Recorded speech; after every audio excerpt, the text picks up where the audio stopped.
सिवालखास विधानसभा के गांव इकड़ी में राष्ट्रीय लोकदल की एकता रैली ने सियासी हलकों में नई चर्चा छोड़ दी है। केंद्रीय मंत्री, राज्यसभा सांसद और रालोद के राष्ट्रीय अध्यक्ष जयंत चौधरी की मौजूदगी में हजारों कार्यकर्ताओं की भीड़ जुटी। मंच पर सांसद डॉक्टर राजकुमार सागवान, सांसद चंदन चौहान, पूर्व सांसद केसी त्यागी, राष्ट्रीय महासचिव त्रिलोक त्यागी, कैबिनेट मंत्री अनिल कुमार, विधायक गुलाम मोहम्मद, विधायक प्रसन्न चौधरी, विधायक अजय कुमार, विधायक अशरफ अली, रणवीर दहिया, सिवालखा विधानसभा अध्यक्ष राशिद लंबरदार, विवेक बाफर, संजय चौधरी, सुनील रोहटा समेत कई बड़े नेता मौजूद रहे। रैली में किसानों, युवा, महिला और विकास का एजेंडा प्रमुखता से उठाया गया, लेकिन सबसे ज्यादा चर्चा मुस्लिम समाज की बेहद कम भागीदारी को लेकर रही। जयंत चौधरी ने किसानों को रालोद की प्रमुखता बताते हुए युवा रोजगार, कौशल विकास और महिला सशक्तिकरण पर जोर दिया। उन्होंने कहा कि सरकार किसानों के हितों और युवाओं के भविष्य को मजबूत करने के लिए लगातार काम कर रही है। हालांकि राजनीतिक विश्लेषकों की नजर रैली के सामाजिक समीकरणों पर टिकी रही। बड़ी संख्या में जाट और ग्रामीण समर्थक पहुंचे, लेकिन मुस्लिम समुदाय की समिति मौजूदगी ने कई सवाल खड़े कर दिए, खास तौर पर इसलिए क्योंकि 2022 के विधानसभा चुनाव में सिवालखा विधानसभा सीट पर जाट मुस्लिम गठजोड़ के दम पर विधायक गुलाम मोहम्मद ने जीत दर्ज की थी। अब सवाल यह है कि क्या आगामी चुनाव में यह सामाजिक संतुलन फिर मजबूत होगा या बदले हुए समीकरण की नई सियासी दिशा तय करेगा। भीड़ और भाषणों से आगे बढ़कर इकड़ी की यह रैली आने वाले चुनाव को संकेत साफ छोड़ रही है। AN20 न्यूज चैनल को सब्सक्राइब, लाइक और शेयर करें। जो हुआ लेकिन के नाम पे कलम चल गई, कुछ विश्वास रहा होगा, लेकिन मैंने सोचा नहीं था। अभी मैंने बैठे बैठे पूछा कि तुम्हारी उम्र कितनी है, तब मुझे पता लगा 28 वर्ष। अब दाढ़ी बना लिए ताकि लोग थोड़ा इन्हें गंभीरता से लें। पूरी उम्र पड़ी है, ये गलती भी करेंगे, आप सब निभा लेना। यही उम्र काम करने की है, तेज रफ्तार से काम करेंगे। और उनकी बहुत प्रबल भावना थी, इच्छा थी कि मैं अध्यक्ष बनाऊं। एक मौका मिलना चाहिए, गाँव में आप आगे लोग एकत्रित होंगे, समाज के, पार्टी के सब जिम्मेदार लोग। अच्छा का मंच हमारा सजा हुआ है, जनप्रतिनिधि यहाँ मौजूद है और केसी त्यागी दोबारा आपके बीच घूम फिर के आए हैं।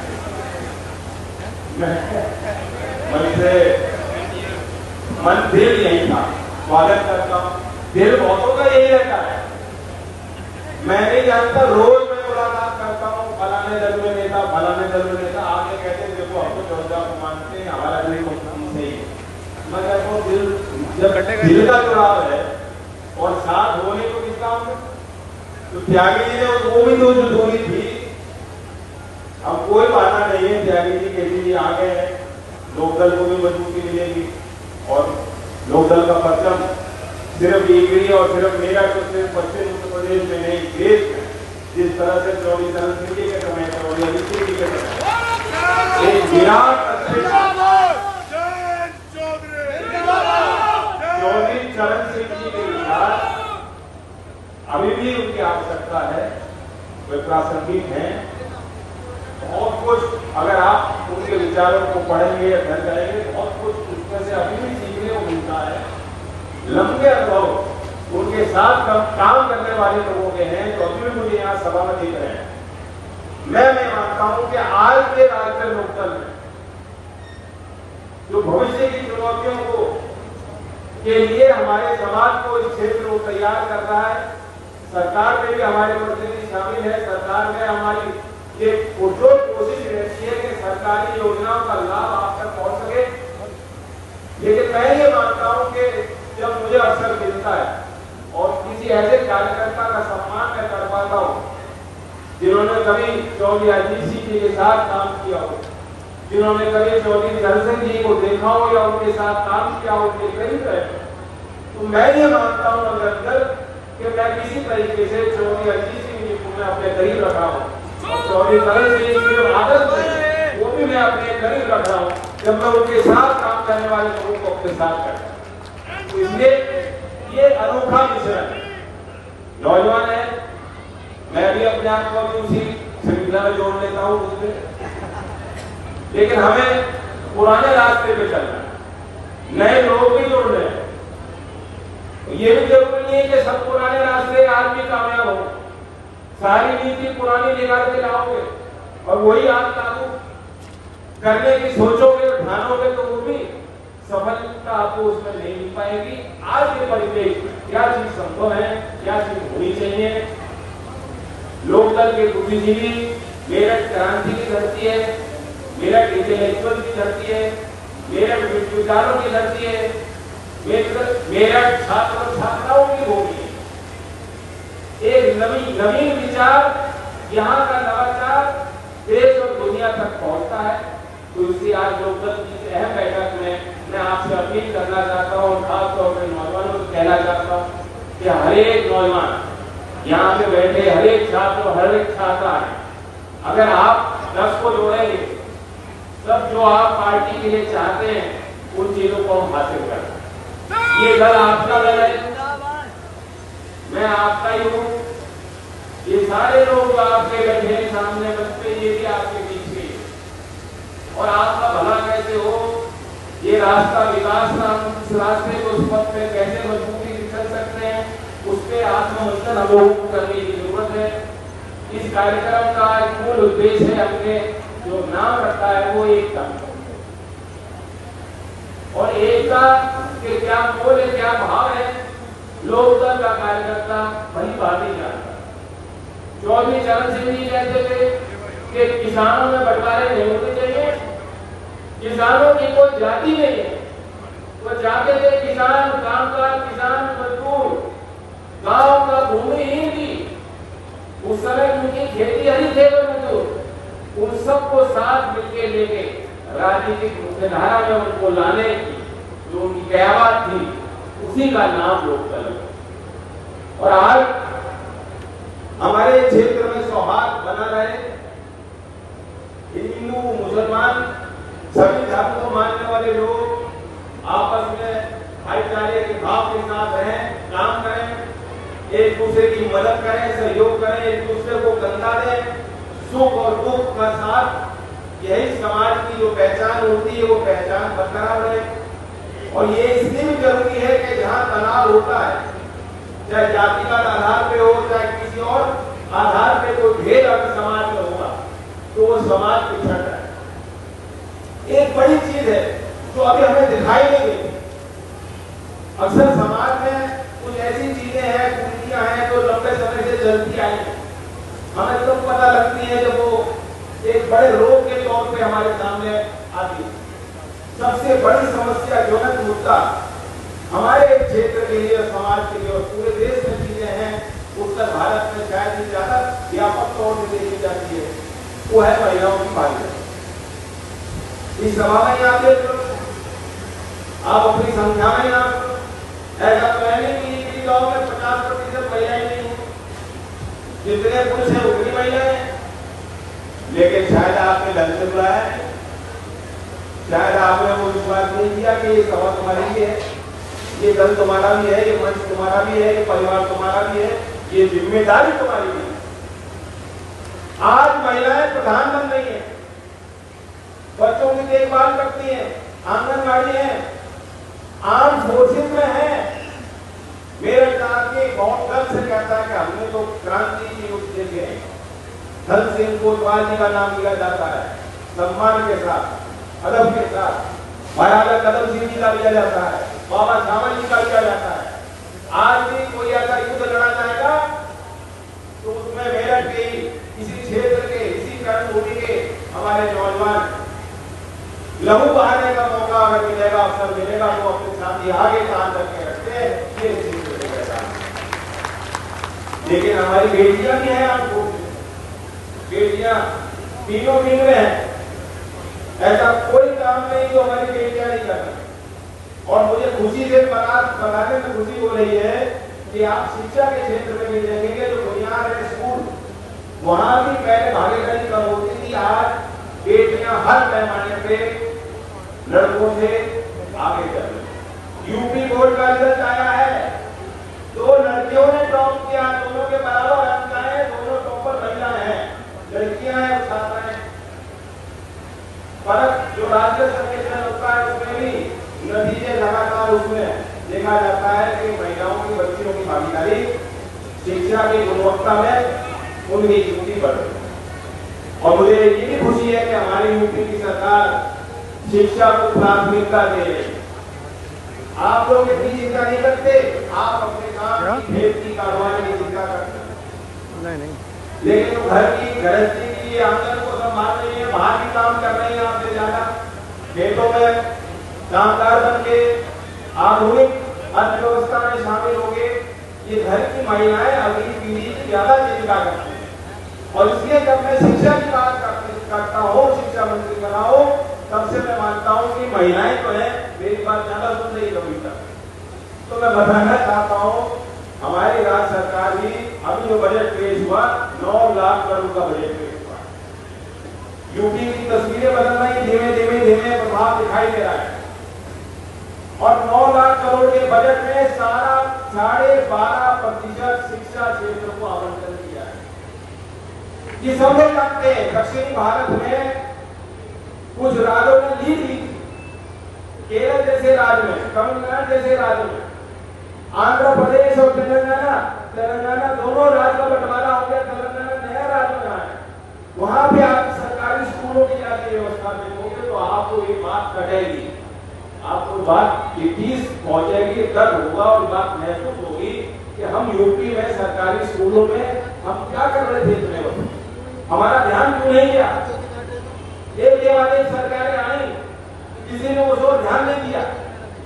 लेकिन अभी जो 9 लाख करोड़ का बजट आया है, दूसरे राज्यों के अनुपात में शायद एक बड़ा निवेश यूपी सरकार ने प्राथमिकता बना के शिक्षा के क्षेत्र में देने का फैसला किया। मैं बधाई देता हूँ यूपी की सरकार।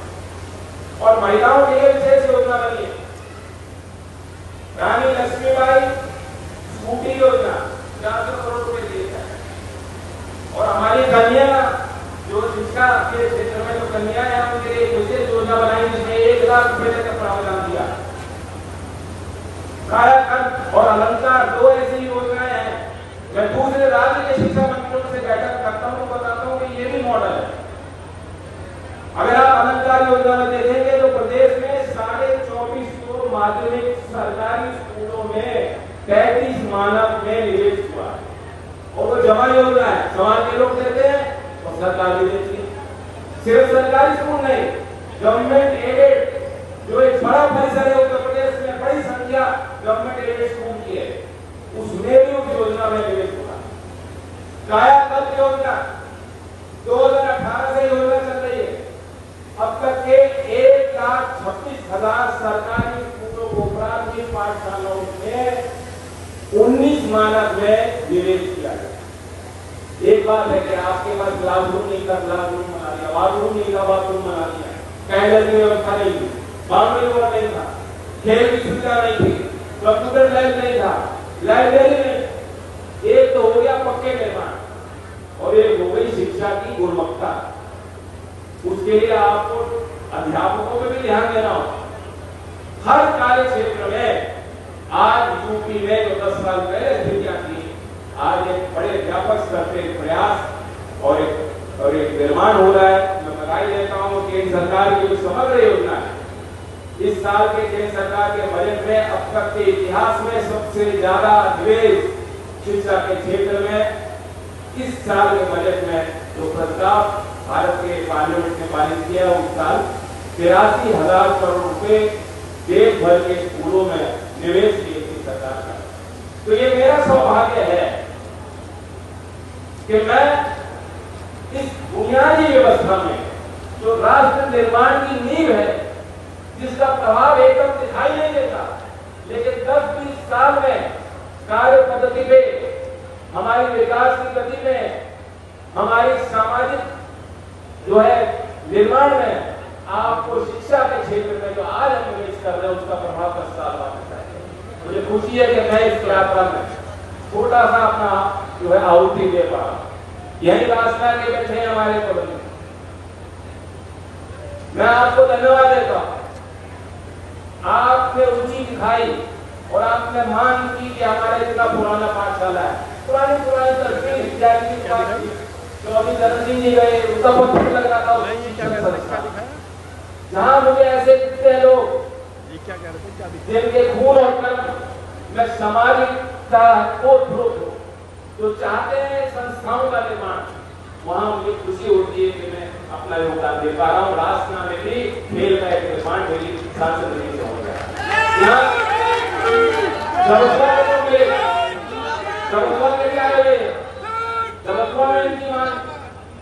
वहां भी खेल का निर्माण हुआ और खेल का एकमात्र विश्वविद्यालय है पूरे प्रदेश में।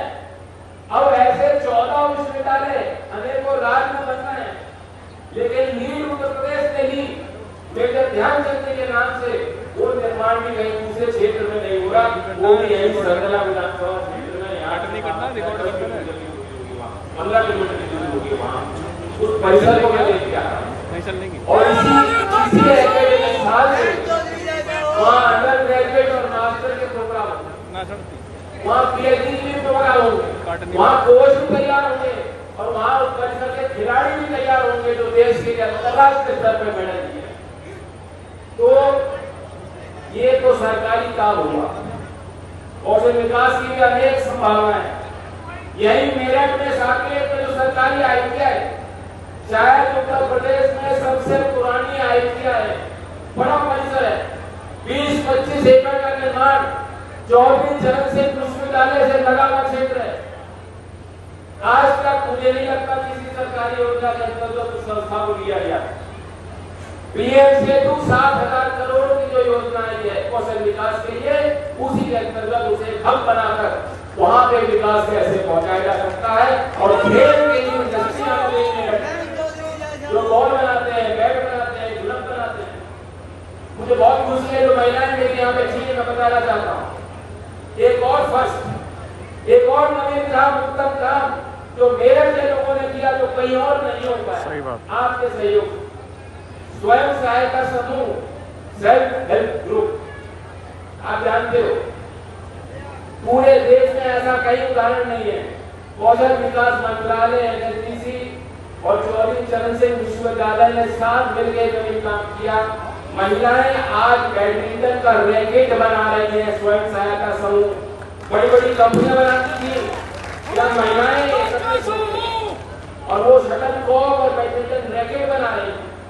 और आने वाले समय में ग्रेफाइट के रैकेट बनेंगे जो शायद देश में कहीं नहीं बन पाते, वो भी महिलाएं जो स्वयं सहायता समूह बनाए। तो महिलाओं की शक्तियों को आप कम आंक रहे हो, समय महिलाओं का ही। मैं कहना चाहता हूँ मेरठ के इसी धरती के क्रांतिकारी विचार के बशीर बद्र जी, शायद मेरठ कॉलेज में कुलदीप जी जानते हो, 2 दशक सिखाया उन्होंने, 2 दशक यहीं रहे, 87 तक शायद यहीं रहे। और उन्होंने कहा है कि जब से मैं चला हूं, मेरी मंजिल पे कदर है। आज तक मेरी आंखों ने मील का पत्थर नहीं देखा। यानी जब आप कोई क्रांति के विचार लेके चलते हो, बड़े उद्देश्य को लेके चलते हो, तो मेहनत ही मेहनत है। कोई किसान आज मेहनत करता है, किसान को नहीं मालूम उसे फल मिलेगा कि नहीं मिलेगा, भाव मिलेगा कि नहीं मिलेगा, लेकिन किसान को मैं विश्वास दिलाना चाहता हूं। ये बात चली थी कि हमारे 9 विधायक हैं, वैसे तो 11 हो गए, 10 हो गए यहाँ और 1 हो गया हमारे, 10 हो या 1 हो या 100 हो, प्रदेश का किसान जानता है कि जब तक हमारी संख्या है तो दल की उसका हिमायती देश के साथ करता है। तिलौकी ने तो बड़े प्यार से दिखाया, मुख्यमंत्री जी ने बड़ा भी दिखाया, मैं धन्यवाद देता हूं। वरना कोई ऐसी पार्टी नहीं है जो दूसरे दल को श्रेय दे दे, ऐसा कोई मुख्यमंत्री नहीं होता तो दूसरे पार्टी का सहयोगी दल का नाम नहीं लेते लोग। उन्होंने सदन में दिया और उन्होंने प्राइवेट में भी कहा कि जब लोक दल का विधायक मिलता था तो मुझे गन्ने की बात कहीं नहीं पड़ता, भाव का क्या होगा, भाव कैसे मिलेगा, पेमेंट क्या होगा। तो हमारे तो कोई भी जो प्रतिनिधि होता है वो जाके यही कोशिश उनकी होती है कि किसानों को लाभ पहुंचे। आज किसानों के पास समस्याएं कम नहीं हुई, ज्यादा ही हुई। बजट में घोषणा हुई थी कि केसीसी का 3 लाख का जो लिमिट था वो 5 लाख कर दिया गया, लेकिन मुझे जानकारी है अभी भी जो किसान जाते हैं बैंक में उन्हें केसीसी में 5 लाख तक का लोन नहीं मिल रहा है। अभी भी जो है 3 लाख की पाबंदी बैंक वाले संचालक से उनका बात सही है कि नहीं है? आपकी पैदावार भी मुझे हो रही थी, इस बार गन्ने की फसल में कमजोरी थी और यूपी की जो मिलों के पेरोल के आंकड़े हैं मैं देखता हूं, इस सत्र में अनुमान है कि लगभग 60 लाख टन कम पेरोल हुई, रिकवरी भी घट रही है। इस सब में जो पुराना बीज जो आपके फायदे का था, अब जब तक कोई नई पद्धति नहीं आएगी, तकनीक आएगी, या